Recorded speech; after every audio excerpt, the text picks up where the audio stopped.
இந்த 10ஆம் தேதி சம்பளம் கொடுக்கிற வழக்கத்தை யாரு பழக்கப்படுத்தியது என்று எனக்கு தெரியல. அவன் மட்டும் கையில் கிடைச்சான், ஓங்கி ஒரு குத்து குத்தலாம் போல இருந்தது எனக்கு. 10 தேதியே அதிகம்தான். 10 தேதிக்கு மேல் ஆகியும் சம்பளம் கொடுக்காம டேக்கா கொடுத்திருந்தார் என்னுடைய ஓனர் என்று தான் சொல்ல வேண்டும். சார், அம்மா 10 தடவை மேலே ஃபோன் பண்ணிட்டாங்க சார், குழுவுக்கு பணம் கட்டணுமா, ரொம்ப கஷ்டம் சார் என்று சொன்னேன். நான் என்ன வச்சுக்கிட்டா வஞ்சனம் பண்ணுறேன், இருந்தால் கொடுத்துற போகிறேன். இன்றைக்கி ஒரு பார்ட்டியிடம் ராத்திரி 8 மணிக்கு பணம் வர வேண்டி இருக்குது. அந்த பணம் வந்தால் உன்னிடம் கொடுத்துடுறேன். அது வரையிலும் கொஞ்சம் பொறுத்துக்க. இப்போ போய் டிசைன் பண்ணு, கஸ்டமர் வெயிட் பண்ணுறாங்க ப்ளீஸ் என்று முகத்துக்கு நேராக கும்பிடு போட்டார் ஓனர். அதனால் கம்ப்யூட்டரில் போய் டிசைன் பண்ணேன் என்று தான் சொல்ல வேண்டும்.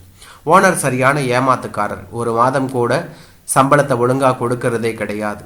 அவர் மேலே எனக்கு நம்பிக்கையே இல்லை. இருந்தாலும் வேற வழி தெரியலை என்று தான் சொல்ல வேண்டும். ஓனர் சொன்ன அந்த நேரமும் நெருங்கி வந்தது. நான் அப்போ ஒரு ஃப்ளெக்ஸ் டிசைன் செய்து கொண்டிருந்தேன் என்று தான் சொல்ல வேண்டும். டிசைனிங் முடிந்து கஸ்டமர் வெளியே போனதுனால தான் மணியை பார்த்தேன். ராத்திரி மணி 10. நான் உடனே எழுந்து சம்பளம் கேட்க ஓனர் ரூமுக்கு போனேன். ஓனர் இல்லை. ஓனருக்கு ஃபோன் போட்டு பார்த்தேன். அவர் ஃபோனையும் அட்டன் பண்ணவே இல்லை. நொந்து போனேன். நானே அதிகமாக டென்ஷன் ஆகாத ஆள், என்னையே ரொம்ப டென்ஷன் ஆக்கி விட்டார் ஓனர். அப்போ எனக்கு அம்மாவிடமிருந்து ஃபோன் வந்தது என்று தான் சொல்ல வேண்டும். என்னடா சம்பளம் வாங்கிட்டியா, பணம் வாங்கிட்டியா என்று கேட்டது அம்மா. ஆத்திரத்தில் ஃபோனை தூக்கி வீசினேன். அது சுவரில் மோதி 2-3 உடைந்து தரையில் விழுந்தது. எனக்கு கோபம் வந்தாலே முதல்ல செல்லு தான் பலியாகுது. மறுநாள் என்னுடைய வேலை பார்க்குற ஒருத்தன் நான் செல்போன் உடைத்ததா ஓனரிடம் சொல்லிவிட்டான் என்று தான் சொல்ல வேண்டும். ஏண்டா செல்போனை உடைச்ச என்றார் ஓனர். இல்லை சார், கீழே விழுந்து உடஞ்சிடுச்சு என்று நானும் பதில் சொன்னேன். டே, எனக்கு என்ன தெரியாதுன்னு நினச்சியா? உனக்கு கோபம் வந்தா என்ன வேணாலும் பண்ணுவியா? எது வந்தாலும் கன் மாதிரி நிற்கணுண்டா. அவன் தாண்டா மனுஷன். நீ என்னவோ இந்த சின்ன விஷயத்துக்கே செல்ல தூக்கி போட்டு உடைச்சிருக்கிற என்று சொன்னார். நான் கண் மாதிரி நிற்கிறேன், நீ முதல்ல சம்பளத்தை கொடு என மனதுக்குள்ளே நினைத்து கொண்டேன் என்று தான் சொல்ல வேண்டும். அதன் பிறகு கூட என் ஓனருக்கு சம்பளம் கொடுக்க மனசு வரல. ஒரு வாரம் இழுத்து அடித்த பின்புதான் சம்பளத்தை கொடுத்து தொலைச்சார். அந்த சம்பளமும் அரைக்குறையாக தான் வந்தது. அத்தோட உனக்கு ஒரு கும்பிடு, உன் வேலைக்கும் ஒரு கும்பிடு என்று அந்த வேலைக்கு முழுக்கு போட்டேன் என்று தான் சொல்ல வேண்டும். என்னிடமும் ஏதோ ஒரு குறை இருந்தது. எந்த இடத்துலையும் நிரந்தரமாக வேலைக்கு போக மாட்டேன். அவன் திட்டுறான், இவன் திட்டுறான் என்று பாதியிலேயே வேலையை விட்டு ஓடி வந்துடுவேன். என்னால் என் குடும்பத்துக்கு எந்த பயனும் இல்லை. என் குடும்பத்தில் கஷ்டப்பட்டு வேலைக்கு போனாதான் சோத்தை பார்க்க முடியும். அப்படிப்பட்ட ஒரு குடும்பத்தில் பிறந்து வேலைக்கு போக துளியும் விருப்பம் இல்லாமல் இருந்தேன் என்று தான் சொல்ல வேண்டும். 10 வருஷத்துக்கு முன்னாடி ஒரு செப்டம்பர் மாதத்தில் என் அப்பா செத்து போனார். என் அப்பா உயிரோடு இருந்தபோது கூட என் குடும்பம் கஷ்டப்பட்டுக்கிட்டு தான் இருந்தது. என் அப்பா இறந்த பிறகு இன்னும் அதிகமாக வறுமை வந்து சூழ்ந்தது. இப்போ எல்லா கஷ்டமும் என் அம்மா தலைமையில தான் இடி போல இறங்குது என்று தான் சொல்ல வேண்டும். அந்த வேலையை விட்டதால் வீட்டில் சும்மா தான் இருந்தேன். மாடு அசை போட்டு கொண்டு இருந்தது, கண்ணுக்குட்டியும் அசை போட்டு கொண்டு இருந்தது என்று தான் சொல்ல வேண்டும். கண்மணி கண்மணி என ஏதோ ஒரு குருவி சத்தம் கேட்டு கொண்டே இருந்தது என்று தான் சொல்ல வேண்டும். அன்று மதியம் வீட்டு கொல்லைப்புறம் வாசல் படியில் சாப்பிட்டு ஒரு குட்டி தூக்கம் போட்டுவிட்டு உட்கார்ந்து இருந்தேன். குட்டி தூக்கம் போடுறவன் எல்லாம் குட்டிச்சுவராக தான் போவான். ஆமாம், என் ஃப்ரெண்டு எல்லாம் மாடி வீடு கட்டிட்டானுங்க. என்னால் மாட்டு கொட்டகைக்கு கீத்து கூட போட முடியல. வேலைக்கு போகாததால் ஒரே வெறுப்பாக இருந்தது. நேரமே போகலை. டைம் பாஸ் பண்ண என்னிடம் நல்ல ஒரு செல்லு கூட இல்லை. வீட்டு உள்ளே போய் டிவியை ஆன் பண்ணேன். டிவி ஆன் ஆனது. ரிமோட்டை தேடினேன். ரிமோட்டை காணும். எங்கே தேடியும் காணலை. அம்மா நாடகம் பார்த்து முடிந்ததும் ரிமோட்டை தூக்கி எங்கே போட்டது என்றே தெரியலை. டைனிங் டேபிள் மேலே, டிவி மேலே என எல்லா இடத்துலையும் ரிமோட்டை தேடி பார்த்தேன். அடுப்படி உள்ளேயும் போய் பார்த்தேன். எங்கேயும் காணும். வீட்டை சல்லடை போட்டு தேடினேன். கிடைக்கவே இல்லை. 10ஆயிரத்து மேலே ஏறி பார்த்தேன். அங்கே ரிமோட்டே இல்லை. வேற ஒன்று இருந்தது.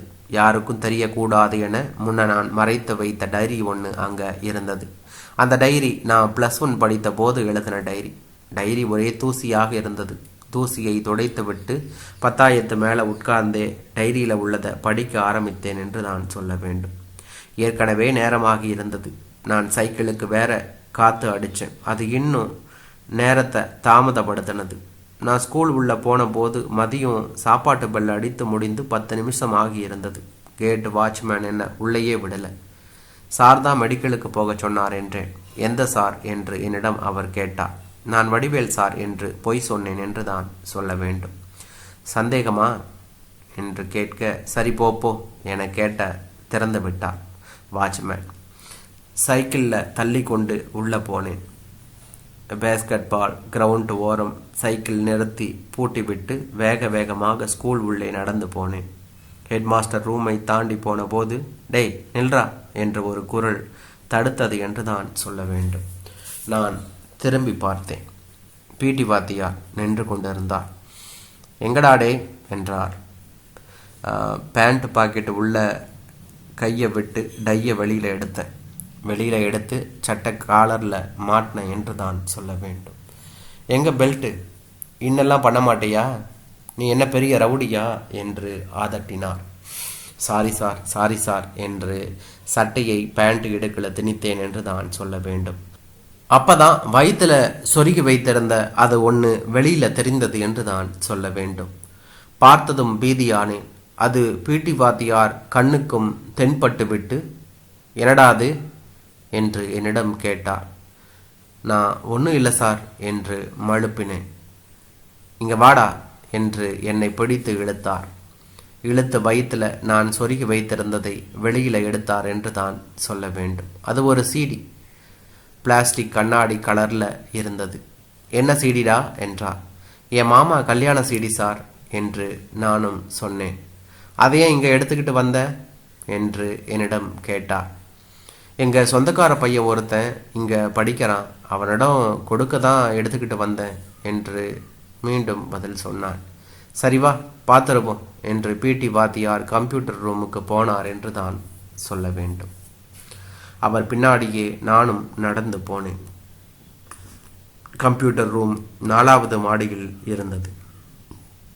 2வது மாடிப்படியில் ஏறும்போதே சொல்லிவிட்டேன். சார் இது காதில் வெளில போல. என்னை பார்த்து என்ன என்றார். சார் இது அந்த படம் சீடி என்றேன் சத்தமா. அவ்வளவுதான். அவருக்கு வந்ததே கோபம். ஓங்கி ஒரே ஒரு அறை விட்டார். நான் மாடிப்படியில் சுருண்டு விழுந்தேன் என்று தான் சொல்ல வேண்டும். பொட்டுன்னு டைரியை மூடினேன். முகமெல்லாம் வேர்த்து போயிருந்தது. அங்கேயும் இங்கேயும் திரும்பி திரும்பி பார்த்தேன். மறுபடியும் அந்த டைரியை திறந்து படித்து அந்த பக்கத்தை எல்லாம் கிழிச்சு போட்டேன் என்று தான் சொல்ல வேண்டும். கிழிச்சு போட்ட பேப்பர் எல்லாம் பத்தாயத்து மேலே இருந்து அழகாக பறந்து கீழே தரையில் போய் விழுந்தது என்றான்.